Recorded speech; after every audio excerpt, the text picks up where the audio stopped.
was the particular year I'm remembering is 1981. Now, let me give you a little history. We were finishing 441 days of the Iranian hostage crisis, where a group of Americans had been held captive for 441 days. It had become a big tension point in the United States of America. And the presidential administration of Jimmy Carter had tried, negotiated military stuff. The plan failed. Generals were resigning. The Carter administration suffered badly in the polls because of this, and Ronald Reagan had been elected president in the election in November prior to the night I'm talking about in January of 81. It was the election of 1980. And he had just taken office, and plans had already been orchestrated for the release of these hostages, and it was a time for America to celebrate. And this had just happened a day or two before this Saturday night event, this hockey game where I'm the PA guy. And I can't remember what the deal was. If something had gone wrong where we had to have a pause, there was an unexpected delay in the game, I think that's what had happened. And it may have had to do with the scoreboard. And as I'm preaching this morning, that's beginning to come back to me. I think it was an electronic issue in the scoreboard, because in a hockey game, you got 3 periods. First, second, third period, so you got 2 intermissions. And this wasn't either one of those intermissions. I think we had a pause, and it was dead time. And there I was at 21 years old, wanting the thing to go well, and we had this dead time. It's ruining the flow of the game. And without any advance notice, any seeking of permission, I took a big risk. And I took that microphone there in the penalty box of the convention center and spoke to the 10,000 people, trusting that I had somebody as talented as my buddy John Moran up on the Yamaha organ, which was all the way across the arena. I had no way to communicate via headphones or intercom. It was just the house mic. And I called out, "Lee, could we have a little patriotic sing-along? Just sing some of the great songs." And we sang to the best of everybody's memory. It was partially successful. America the Beautiful, Battle Hymn of the Republic. But as this took off and was more successful, and I was real nervous trying this, wondering if I was going to get in trouble, trying to buy some time till they could get the electronics fixed, I remembered a kid that was flooded with memories at Mary Louise Phillips Elementary School, being taught the Pledge of Allegiance and why it was important. I remember being taught flag etiquette and watching the patrol boys learn how to handle a flag as they went up and down. Notice my folded flag here that I'm going to use in the sermon before it's over. One of the songs we sang as a second and third and fourth grader was, "It's a grand old flag. It's a high-flying flag. May ever in peace may you wave." And I call for that. And much to my delight and astonishment, the people sang it vociferously, thousands, with that great rhythm and the Yamaha organ. And last but not least, as we got the nod that they were finishing up the electronic adjustments, I call for "God Bless America." Kate Smith used to sing that at the Philadelphia Flyer games in her sequin bride ensembles, big robust woman. Vestal Goodman sang that at a Gaither concert at the Kennedy Center in Washington, D.C., 15 or 18 years ago, and that concert received all kinds of attention from people who don't even like Southern gospel music. Sang it with her white hanging, "God Bless America, land that I love." Oh, it was a great night, and it just filled me with all sorts of memories of citizenship that was taught when I came through school about what it means to be a free American.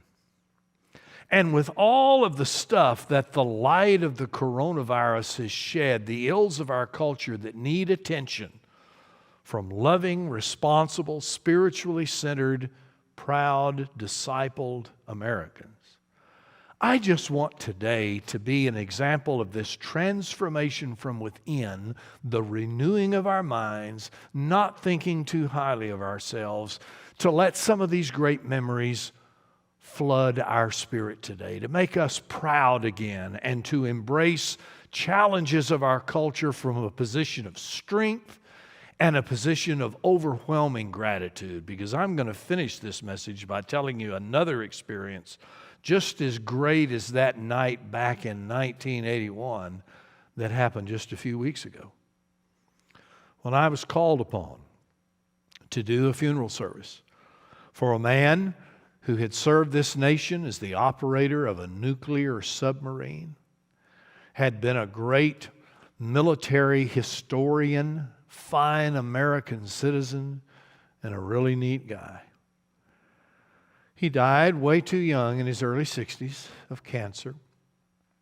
And when I planned the funeral with appropriate family, I was told that military rites would be a part of the graveside-only celebration of his life. I've been doing this a long time, and I've been in many occasions where military rites, in the varying degrees that they can be offered, there's more than one way that can be expressed, have been offered. Sometimes a flag is already folded, as the one I have here today that my friend Judy Shoemaker has offered. Sometimes, in addition to the playing of taps, the firing of the arms, a flag will be folded. And it takes 3 military personnel there to do that, 1 supervising and 2 doing it. And they stand apart and they pull that flag, and they wear white gloves. And they fold very methodically, very deliberately, very carefully, under the supervision of that officer who's watching. And if there is any flaw that supervisor sees, at the beginning, the middle, or the end, they stop and they start all over again. The dignity, the formality, the reverence, the symbolism is powerful as they do that. And then when they're finished, that supervising officer will take the flag, doing the moves that I can't do as well as they do, of course, but I'm demonstrating. And with taps on their shoes, they will walk across the concrete and kneel in front of the widow or the representative family member and present that flag. Powerful, beautiful ceremony. The clergy never does anything until the military rites are finished. Go to the National Cemetery, it's just fantastic. Well, when I got to the graveside for this, there's no sign of any color guard. This has been 6 weeks ago, as you watched this morning. And I saw a folded flag just laying on top of the casket. And sure enough, I inquired. The funeral people hadn't told me a thing. And I said, what about the military rites? And they looked at me like I was from another planet. And they said, well, we can't have those. All of that has been shut down due to the coronavirus. And I thought, how sad. And why didn't I know that? But I thought, what a missed opportunity. And just like that night in 1981, I didn't think about it. I didn't ask for permission. I took a risk. Now, I was socially distanced and everybody was spread out at the grave. But I had a mask with me just in case. And I asked the sister of the decedent if she would like me to present the flag to her in substitution for the military personnel. I am totally inadequate and unqualified to do such, but my spirit wanted to offer that. And so I pulled out my mask and put it on and took the flag that was on the casket. And I'm going to take this mask off because it's interfering. I've made the point. But I took the flag, and I remembered the language that presenting officer says to that loved one. And I did just what they did.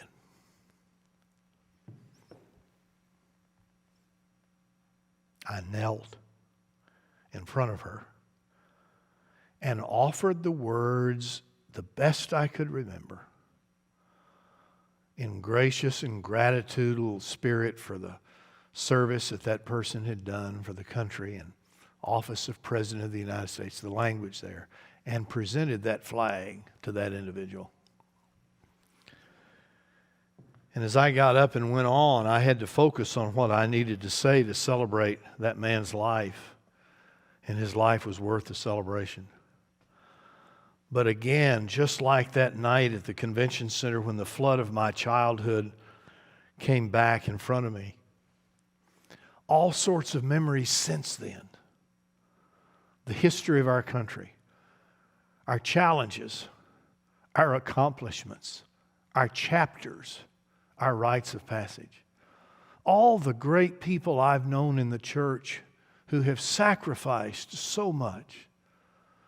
Those that never came home, those who came home but were never the same again because of the damage and the abuse that they endured. Those that I will never know, the few that I have, that enable me to preach the gospel without the fear of someone coming in and hauling me off to imprison me for not keeping the company line. I'm reminded that freedom does not happen by accident. And we are all so fortunate to be able to call the United States of America home. And in this time when the light has shone on some things of our culture that need transformation, let's remember that that transformation won't come from external legislation. It's going to come from within. When everyone like me can get back in touch with who we are and where we've come from, our loving families, those who have worked and labored and sacrificed and made our lives possible for what they are, to give everybody a chance, regardless of what color they are, to take extra steps for those who have been disenfranchised, and to let the Spirit of God use all of the functions of mind and body to get us in touch again with all the spiritual qualities that make us grateful to be followers of Christ and grateful to be Americans. My call to ministry, which I shared during the first summer I was here 10 years ago, involved a conversation with a man who served in World War II. He was at sea in the Pacific for more than 2 years, never seeing the American mainland. He slept on his helmet. He had to do duty at night to watch for the kamikazes from the Japanese. And hearing that story of his loneliness, wondering if he would ever be back home again, lost his wife. She divorced him. I hate to use the word selfish, but it seems selfish to me that she couldn't wait on him to come home. Hearing all of the stories of the sights, the sounds, the experiences, the burials at sea, the casualties of his comrades and friends.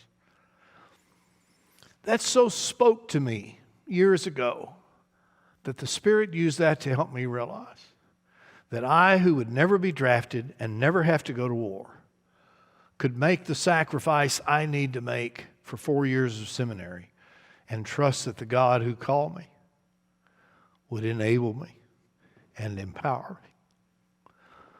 That great experience of an American patriot, what a proud man he was. Very little education, yellow dog Democrat, never missed an election. Was so inspiring. It's just one of the great memories that the Spirit uses to renew our minds, to make us hopeful and grateful, responsible and sober, decent and moral, honest and aware, willing to be inconvenienced, to share what we have with everyone. May this be our theme of transformation. The message has been too long for a Communion Sunday, but I wanted to be personal and share this with you today. Because the Lord Jesus did not hang and die on a cross for people to be tribalistic and selfish and greedy and afraid of each other. And those saints and patriots of our great nation have not served and died for us to be full of ourselves. They've died for America to be a free nation, free from the bondage of sin and self. And that's where our faith and our citizenship combine. May it be so as we go forward. God bless America and keep us a nation we can bless. And may Jesus Christ be Lord. Amen.